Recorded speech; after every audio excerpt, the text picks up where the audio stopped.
మొత్తానికి మా ఆయన అయితే బయలుదేరిపోయాడండి రిపోర్ట్స్ తీసుకొని. ఇంకా ఒక బాక్స్ ఉంటుంది కిట్ లెక్క, దాంట్లో అన్ని మెడిసిన్స్ అవన్నీ ఉంటాయన్నమాట. అది తీసుకొని బయలుదేరిపోయాడు.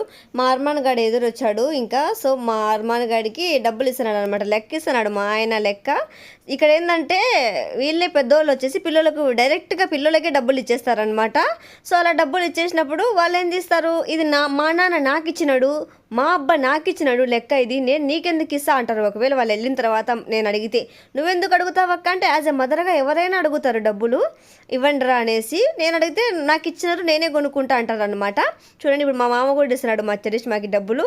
అలా ఇచ్చినప్పుడు వాళ్ళు కొనుక్కుంటారు కదా, మళ్ళీ లాస్ట్కి ఏమంటారు వాళ్ళు మాటలు, మీ అమ్మ నీకు లెక్కలు అందు బాగా ఇచ్చి మరుపుతాందబ్బా తిన్నీకి బాగా అని మా ఆయన అంటాడు, మా మామ ఇద్దరు అంటారు. మీరు డైరెక్ట్గా నాకు ఇస్తే కదా డబ్బులు, నేను వాళ్ళకి ఇచ్చి మరిపోయేదని నేను అంటాను. మా ఆయన మాత్రం ఎక్కడికి వెళ్ళినా వెళ్ళొస్తానని చెప్తాడు. అబ్బా పనికి వెళ్ళినా సరే, బయటికి వెళ్ళినా సరే, ఎక్కడికి వెళ్ళినా చెప్తాడు.